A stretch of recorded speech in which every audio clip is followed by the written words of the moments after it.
Welcome back. I know it's been a long time since you've seen me last, but here we are. Another episode of PileDriver. Today, just wanted to discuss some fun stuff. The crossover of pro wrestling into cinema. Started a lot earlier than I actually thought, but I wasn't off. Maybe about 20 years. So today we're going to delve into that, and I want to thank my awesome sister-in-law, the owner of Grindhouse Tattoos, Kelly, for doing the amazing artwork that we just saw, featuring me and the stylings of the WWF LJN card. So thank you so much. It's awesome.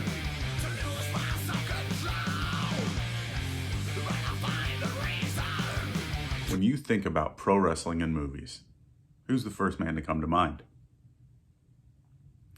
For me, I can't always say that it's been Hogan or Piper, but my first one as a kid that I can recall was Andre the Giant.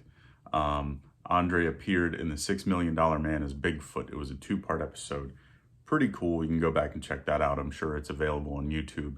In 1987, he also appeared in The Princess Bride. But even earlier than that, we had a man by the name of Exotic Adrian Street, who appeared in a Welsh film called The Canterbury Tales in 1972. It's pretty crazy to think back. But even earlier than that, which blew my mind, 1953, a Mexican film named Huracan Ramirez. It was about pro wrestler, luchador, Hurricane Ramirez. Excuse me, I'm full of it today. But that's just some cool stuff, you know. Mexican cinema was wild. Luchadors were held on a big pedestal as a deity. A lot of people looked up to them as godlike. And if you know anything about the luchador Mexican culture, they were pretty much gods. So they had so many movies featuring Mil Mascaras and the Blue Demon and Santo. So it's pretty cool. A lot of neat stuff.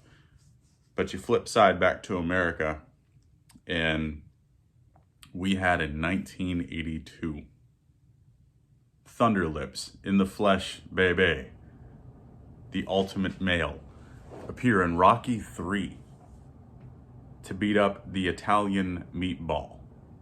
Pretty neat stuff. He was a larger-than-life character, and that was around the same time as the birth of Hulkamania. So it's pretty cool that he got to cross the threshold of pro wrestling into movies. Even though he was a wrestler in the movie, it still worked. It wasn't his character, but he was this almighty villain. It was pretty cool.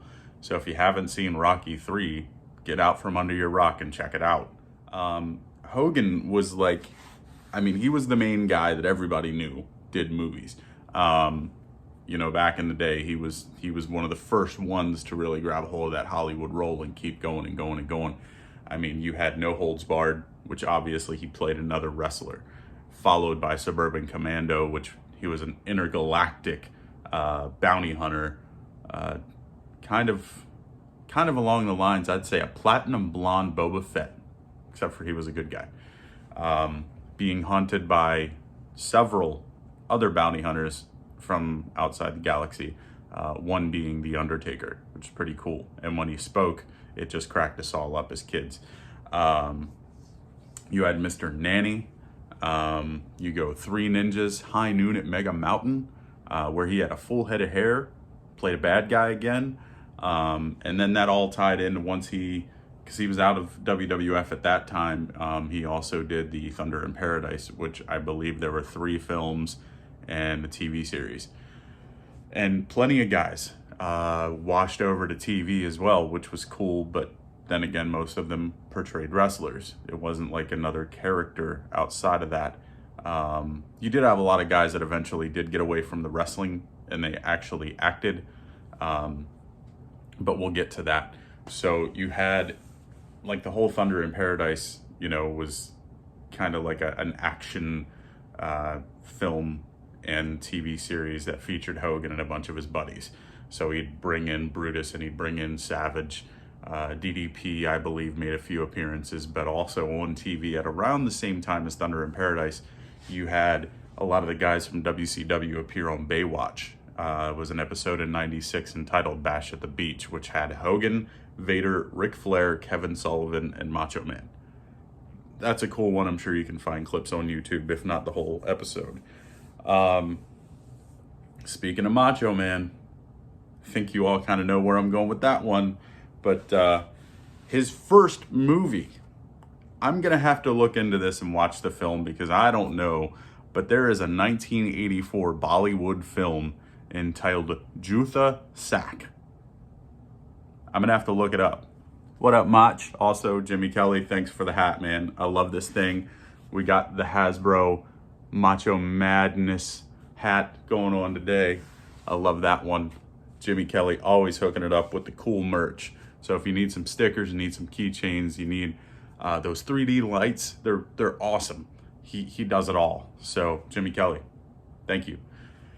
But you had Macho Man, you know, I don't know what's up with this Bollywood movie, but I'm gonna have to look into it.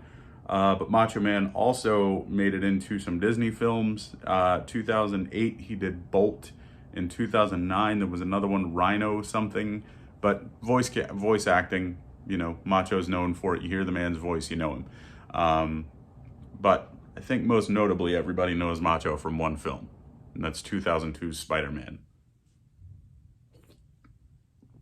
2002 Spider-Man, he played Bonesaw McGraw. The Bonesaw's ready. That was awesome in a steel cage. Once again, portrayed a wrestler, but it was cool to see Peter Parker finally learning how to use his powers to fight, you know, this larger-than-life villain, which Randy Savage could ultimately pull off. One of the big ones that really did a lot of things, and his IMDb bio is just pages long, but The Rock, Dwayne Johnson, he was one of the guys who really broke the mold. His first, I guess, credited appearance would be Beyond the Mat. It was the first time you got to see The Rock do something other than be The Rock. You actually saw Dwayne Johnson checking on Mick Foley after their match. But in that film as well, you know, you had Mick Foley and you had The Rock. You had Dennis Stamp, who's still looking for a booking, my boy Terry Funk, and New Jack actually trying to get cast as an actor in a film in that one. They went along on the road with him, and then Jake the Snake. They followed a bunch of the guys, and it was cool, and it was depressing, and it was the first delve behind that fourth wall that a lot of the fans had never seen before. He killed it. I mean, his first appearance in The Mummy 2 as the Scorpion King, and then he came back and did the standalone as the Scorpion King. Pretty cool movie, but I mean, the guy went on to do Be Cool and Doom in the same year. His character in Be Cool was just too funny. But he's had such acclaim since then, doing the G.I. Joe films, doing all the Fast and Furious. He first did the film, I can't recall off the top of my head if Pain and Gain was first or if the other guys was first. I'm pretty sure Pain and Gain was first, but it was him and Mark Wahlberg, and that was the most amazing film. I mean, it was so close to GTA in real life and movie form that you could get to. I love that one. But then the other guys, obviously, besides Samuel L. Jackson, you have the right to remain silent, but I want to hear you scream. Aim for the bushes. Just amazing stuff. He really killed it. Hercules, Moana, for all the kids, man.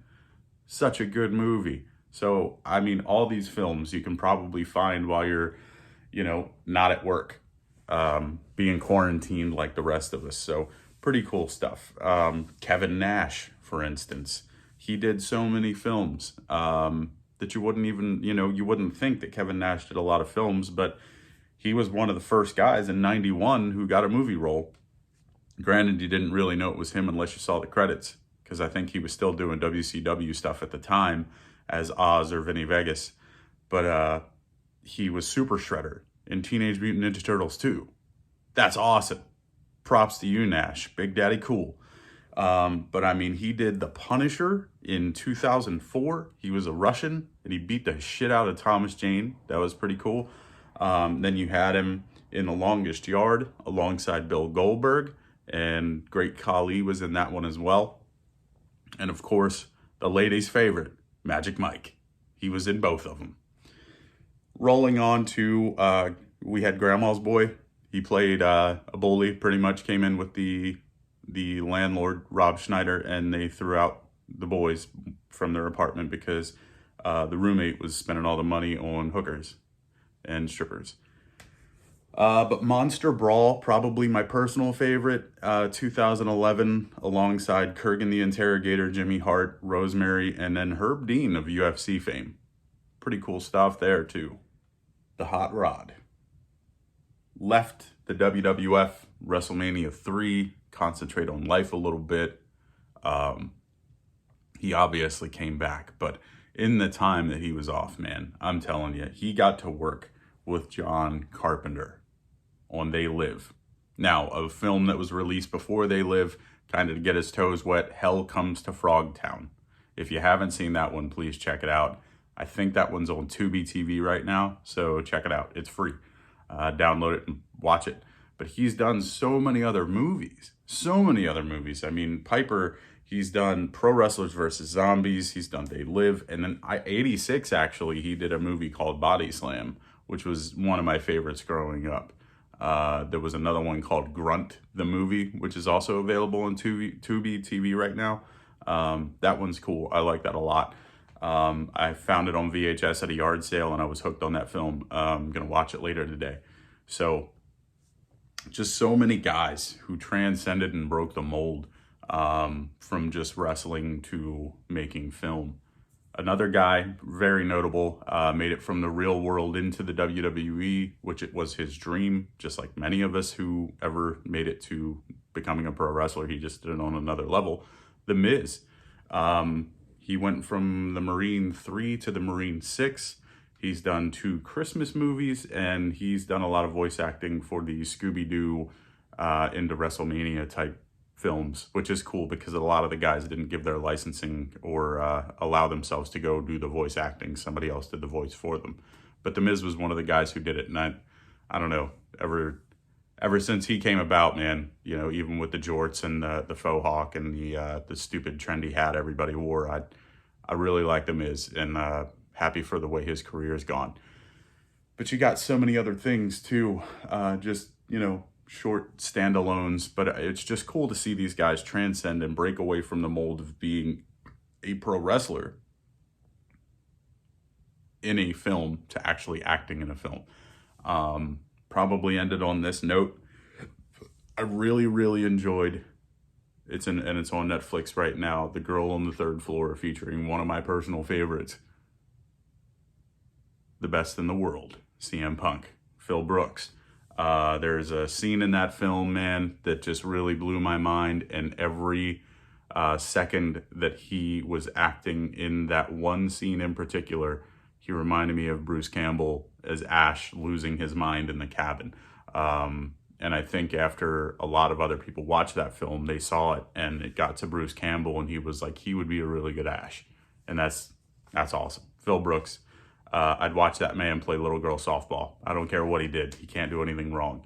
Went to UFC, got his butt handed to him. So what, man? He tried. A lot of the other guys went and had moderate success too. Like, obviously, most notable and biggest name was Brock Lesnar, who went and had a lot of fame in the UFC. And you had Bobby Lashley who did it. You had Dave Bautista who went and did it too. I know that Alberto Del Rio, he went into some MMA. He got his ass handed to him. Didn't really like him as a wrestler or in MMA. Just, he's a shitty person from what I can grasp. But personal thoughts aside, he broke the mold, went and did something. So mad at myself sitting here editing the video. Realized I left out some crucial stuff. Terry Funk in Roadhouse beating up Dalton Castle. You had The Wrestler with Mickey Rourke. So many guys who were indie at the time who've now made it to the big league, WWE, AEW, NXT. And then you had MacGruber. Hilarious movie, star-studded WWE cast. I appreciate you checking out the video on PileDriver. Jericho, Sharknado. I thanked him for that when I met him. All right, I'm out of here.